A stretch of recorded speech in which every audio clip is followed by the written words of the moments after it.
In an attempt to stabilize the crumbling economy, the central bank recently introduced a new currency. This currency is allegedly backed by 2.5 tons of gold and an estimated 100 million in foreign reserves. Today, to dissect this issue, which is the talk of the streets, the talk of the town, of the new currency ZIG, I'm joined with the programs director for Trust Africa, Briggs, who's also a social justice champion and an activist. Welcome to the Big Talk, sir. Thank you, Tinerimbo. It's a pleasure to be sitting down with you for this conversation. I'm honored to have you with me. And before we delve into the business of the day, to dissect the ZIG, the new currency in the country, how did we get here? To have a country constantly having currency changing from 2008. How did we get here? It's a long story. And you can go even before 2008. Everyone talks of November 14, 1999. It's referred to as the Black Friday in Zimbabwe. That's when you had the first currency and stock market crash. And this is after the government at that time had awarded $50,000 each to war veterans without knowing where that money was coming from. So it was pretty much printing the Zimbabwean dollar to award these payments. But citizens would also remember that 98, 99, into the early 2000s, this country was in a war in the DRC, and the Zimbabwe government was spending millions of US dollars every month in that war and underreporting on those expenses. We've also had recurrent droughts, over the years, and very significantly, the collapse that happened to the agricultural sector, especially after the land reform program, starting from around 2000, created immense pressure on the state to import foodstuffs. And all of these, if you keep tracking that whole journey, then obviously you get to the period, the infamous period with Gideon Gono.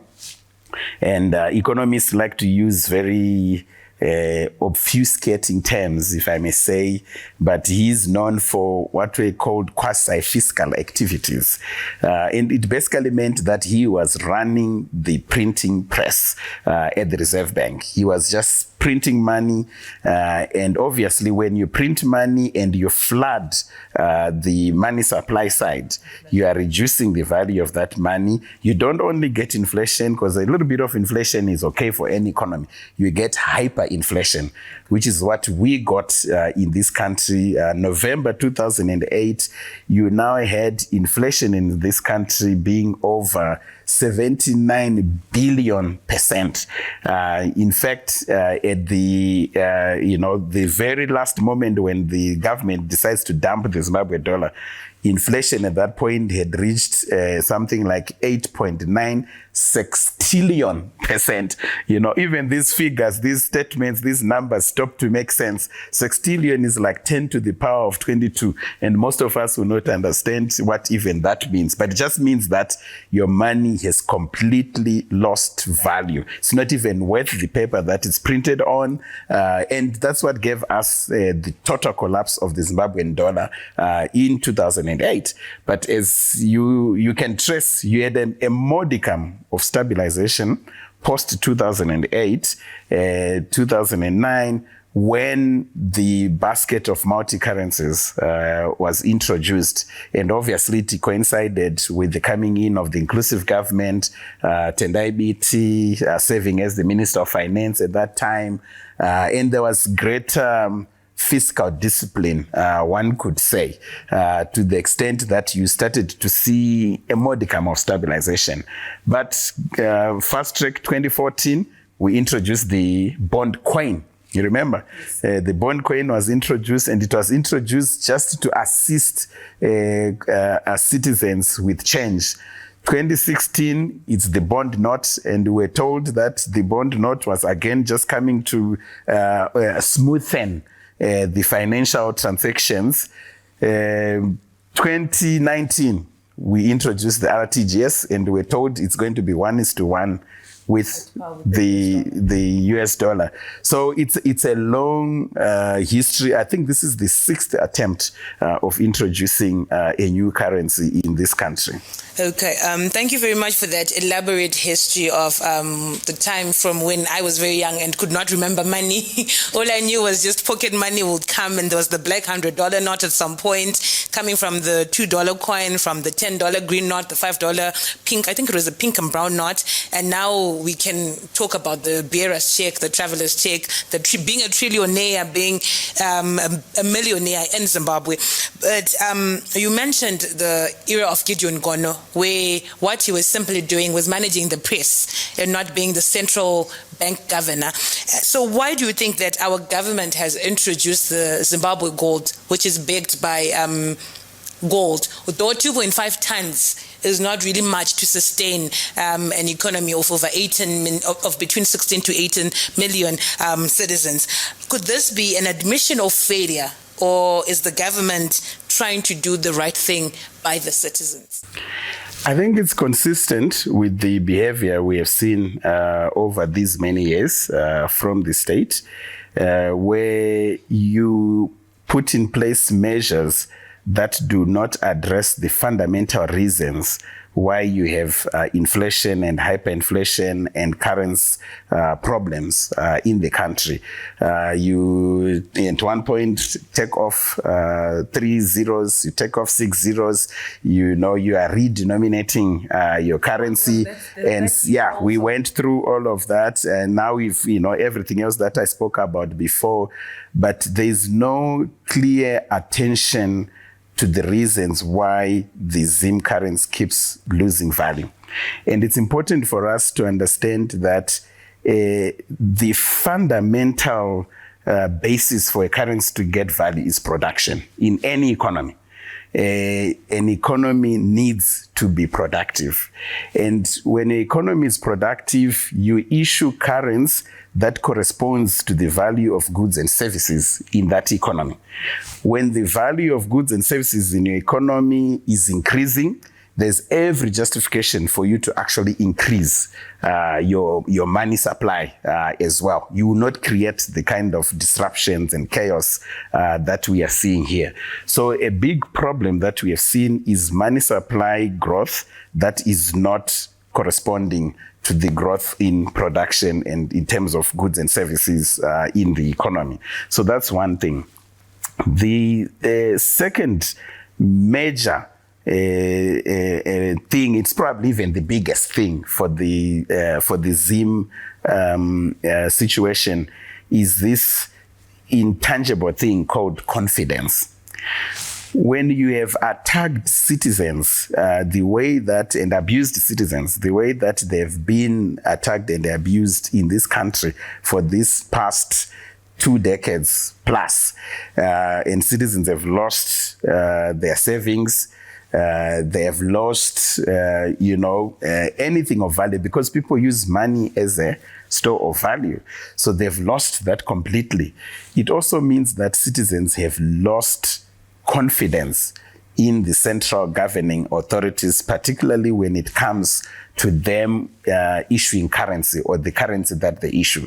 So there is absolutely no confidence in the Reserve Bank of Zimbabwe right now, to the extent that them telling the truth and them not speaking the truth equals the same thing at this particular moment, because citizens do not have confidence, they do not have trust, for very good reasons, because they've suffered serious, permanent, total losses over these years, and they say this is the 6th attempt. So we have a very serious challenge where even when the state says now that the ZIG is going to be backed by gold, other precious metals, and foreign currency reserves, the citizens actually do not even believe that that gold is there to back this currency. They do not believe that those foreign currency reserves are there to back this currency. So without addressing this fundamental issue of confidence and trust, especially given the experience that the citizens have had, you will not be able to have a currency that can retain its value. I think you can see already on the parallel market, the ZIG has lost about 20% of its value already. So there's you don't see an acknowledgement from the governing authorities that there is need to take extraordinary measures to restore confidence. It's measures that are completely outside maybe the governance book or the economics manual that they are looking at, but you need to take extraordinary measures, starting from really admitting that you are responsible for the pain and trauma that citizens have suffered, and you can't just be taken on your word. Because right now it's like, trust us again. We'll give you our word again that this time, we are worth your trust. But that's not it. There are very specific things or steps that the central bank and the government could start to take as a way of beginning to win people's confidence. And, these are things that we can also go into and talk about. Okay. And if you're watching us, please put in the comment section. I know the number of people, for our viewers, who during this whole season of cancelling of the zeros had grandparents, great aunties and uncles losing their pensions, which were worth substantial amounts and which could even buy them houses, buy them estates, but then they, at the end of the day, they amounted to nothing. So please put your experience, your family's experience with regards to that season where pensions were worth nothing, yet at some point were worth a whole substantial amounts of money. And let us also know what you think about this new currency and if you have trust within our central governing system. And what does this really mean to the ordinary Zimbabwean? Because if you were watching, we took it to the streets to ask people their experience, but there are also challenges before the ZIG is actually circulating physically. The challenges of the bond, though it has been said that it is continuously working, it's not working. People are refusing to accept it as legal tender. And now where something was 50 cents, someone simply has to use the whole dollar to buy that thing or to board a bus to go wherever they're going. So what does this then mean to the ordinary Zimbabwean? You mentioned trust, the issue of distrust between the citizens and the central government. So what is the introduction of this new currency, which is the sixth attempt in trying to stabilize the economy by the introduction of a new currency? What does ZIG mean to the ordinary Zimbabwean?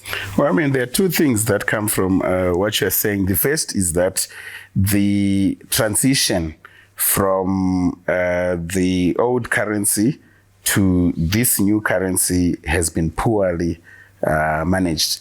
There were a lot of things that were not planned for. That's why people went for a day, 2 days, in some cases longer, before they could even do mobile transactions on their phones. Banks, some are still even converting the old Zimbabwe dollar into the new ZIG. The currency itself, you still cannot access it in its printed form. We were now told, after it had already been announced as having been introduced, that the notes will be available maybe around end of the month, around April 30th. And the issues you've raised are real. We go into combis now, public transport. They've already moved. They do no longer accept the old Zimbabwe dollars, and at the same time, the central bank is saying that is still legal tender until end of the month. So the whole transition process has been very poorly managed, and it speaks again to I think, a very consistent attitude of our government, where they do not take the deliberate steps that are needed to win citizens' confidence. Because everything we've just discussed now adds further to attacking citizens' confidence in the new currency, but also in the authorities themselves, which ultimately, also means that you are already creating any possibility of success for this currency. When you are dealing with our government, when it's communicating to citizens, they need to look at themselves as a drug addict. And people who have experience with loved ones suffering from addiction, they know that they can go into their mother's bedroom and steal her most precious possession, go and trade it off so that they can get that next fix. They'll tell you that, no, now I'm okay, I'm not going to do it again. But when the hunger for that fix comes again, they actually can't help themselves. So when they now really are serious about saying, I want to change, they also know that it's not just about your word. Because most of these people are talking about, they genuinely even sometimes want to bring about change. But it's no longer about what you want and your genuineness and your word. It's actually about what I referred to earlier on as some extraordinary measures that need to be put in place. And I'll suggest a few things for you and our viewers. So there's, if you look at the new governor, he's talked about introducing an implementation committee that's looking at, how this currency will be implemented. And what we would suggest they do is this should have been opened up to citizens suggesting a list of names that they feel that they can trust, whether it's from the church, it's from the business communities, it's community leaders, it's from the civic space, some process that enables us to figure out who are these names that citizens can actually trust.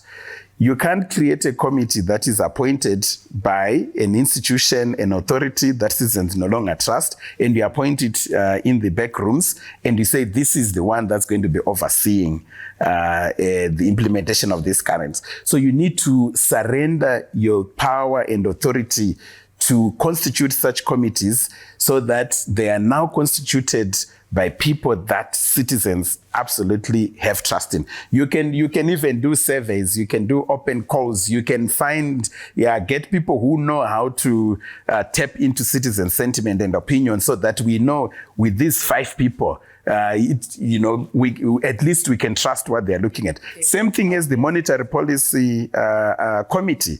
The central bank, the government completely needs to lose or surrender their control of that, so that again it's constituted by respectable, trusted people.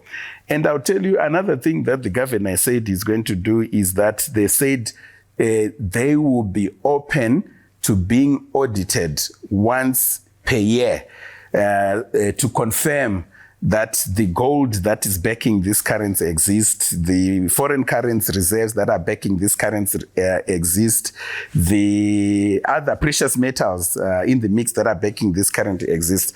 And what we want to tell the governor is that is nowhere near enough. Even quarterly audits are not enough.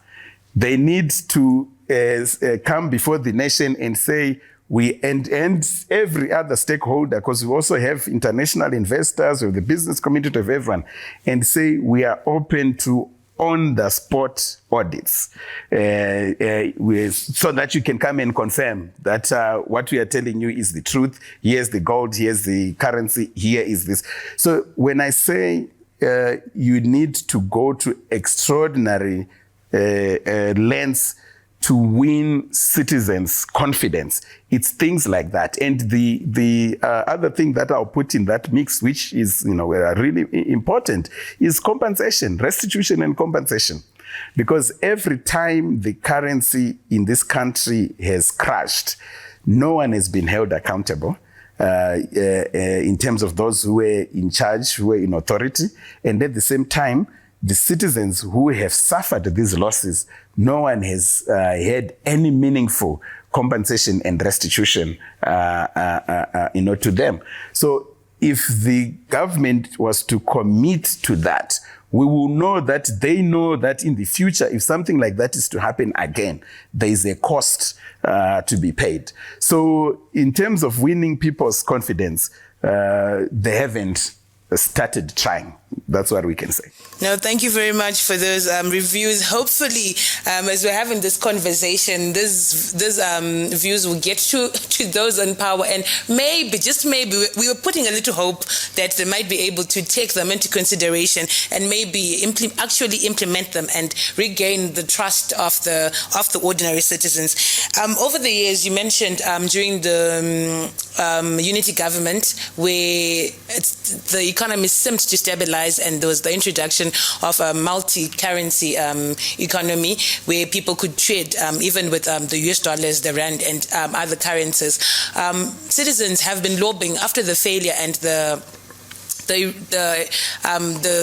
exchange rate not being stable. Citizens have been lobbying for the sole use of the United States dollar as our currency. But other people then say that we cannot be a nation which does not use our own currency. What's your take on that? And do you think that it could be an option in order for us to have a stable economy, totally doing away with our own currency and then solely using the United States dollar? If you are talking about short-term stability, it makes sense to use a currency that citizens and the market in general trust. Already, transactions in this economy, 85% plus in the US dollar. So there is already a very clear indication of where people's vote lies. So in the short term, you can work with the US dollar. The issue is, if we are thinking medium, long term, we are thinking about growing your economy, you are thinking about really managing your economy, and you are even thinking about transformation. You can't do that using someone else's currency, because if you have a responsible authority, monetary policy can actually be used to help drive the economy, to help stimulate growth, spending, to stabilize prices. So once you have your own currency, it gives you the power to effectively operate monetary policy in pursuing, what one hopes will be a transformation agenda for the economy, for your country. So in the short term, yes, you can work with the US dollar, but mid-term, long-term, you need your own currency. Okay. You mentioned the monetary policy, and over the years, we've had some times where it hasn't been, for lack of a better word, it's just been abrupt, where you wake up and the central government is issuing a statement or introducing talking about a new monetary policy. And could you say that our monetary policies over the years could have also contributed to the decline in our economy? Because sometimes you wake up and it's changed. The next thing, there's a reversal of a monetary policy. Do you think that has also contributed? There's so much confusion. Monetary policy in properly governed economies is a preserve of the Reserve Bank. So you expect only the governor of the Reserve Bank to be talking to you on monetary policy matters. In this economy, you will hear monetary policy pronouncements coming from the Minister of Finance. You tell you about interest rates, you tell you about currency, stabilization, prices, and everything. you will hear monetary policy pronouncement coming from the president of the country. You tell you banks will suspend loans effective tomorrow or already effective an hour ago before anyone knew. I challenge you to find any stable, functioning economy where even Joe Biden waits to hear what the Federal Reserve Bank is going to say in terms of interest rates and everything. So monetary policy should be a preserve of the Reserve Bank. And even according to our laws, the Reserve Bank should actually be operating independent of the other arms of government. So we have a lot of problems that comes from way too many hands getting into that pie and everyone just wanting to raid the piggy bank, and the result is the chaos that we're experiencing right now. Okay, in our closing, you mentioned how within its introduction to the nation that it has lost about, the ZIG has already lost about 20% on the parallel market. Yes, it has lost about 20% of its value already. We remember when the government introduced the bond notes, there was the talk of it being baked by the loan. I think it was a $200 million loan from from the African Bank, and we were talking about an economy, a currency that's baked by 2.5 tons of gold and an estimated $100 million in reserves of foreign currency. So with that in mind, of the bond not failing, despite being backed by the $200 million loan from African Bank, do you think that, in your closing, do you think that this is the real deal? Is this the saving grace, or it's just that vicious cycle that we always get into after a new currency is introduced? 2.5 tons of gold and $80 million in foreign currency reserves is not enough to back the economy of Harare alone. Just Harare. So there we haven't started, a serious conversation. And the issue that you raise, when the government claimed that they were introducing a currency that would be 1-to-1 with the US dollar, and that will be backed by this facility at African Bank. Today, they admit that they printed money beyond that $200 million. So there was an astronomical growth in money supply, way beyond what the citizens had been told. And that's what explains the collapse of that currency. So we are again back to the same issues of what is your word worth. When you told us that this was going to be backed by the facility from African Bank and you would not print beyond the 200 million, you broke your word. And here we are. And now you are telling us that there is gold. Even when the president went to inspect the gold, we were not shown 2.5 tons of gold. We were only shown, very few bars of gold. So we have to pay very, very serious attention to the extraordinary measures that are needed to win citizens' confidence if we are to have any chance of a currency that is introduced in this country becoming successful. We understand that with the ZIG, the Zimbabwe gold that has just been introduced, there are certain commodities that you cannot purchase or have access to when you're using ZIG. For example, your petrol, your diesel, your fuel, or your passports. You can only pay in foreign currency. So what does that then translate to with regards to its value? If it cannot purchase certain things like fuel, or if it cannot help me get my passport, which is simply a right, which is a document that any citizen has a right to, what does that then translate to in terms of value? It adds to negative perception on the currency. The fact that you can't use it in spaces where you can use the US dollar you can't cross the border and go to a bureau de change and change your ZIGs. It all adds to negative perceptions, and those negative perceptions have a material bearing on the value of the currency. So again, that undermines the value of the currency on the market, which is why we are saying all of these issues need to be attended to if we are really wanting to talk about a stable currency, a currency that can retain its value. Okay, thank you very much, Briggs. Thank you for taking time out to have this interview with us with regards to the new currency that has just been introduced. We know it's a busy schedule, but thank you very much for coming through to the show.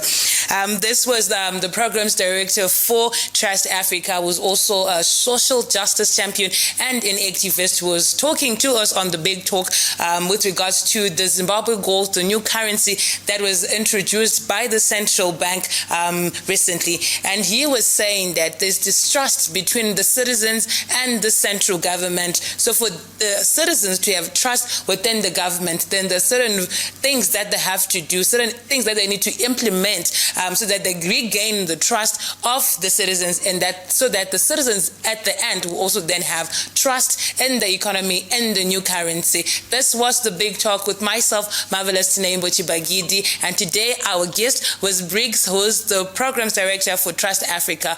Until the next episode, it's goodbye for now.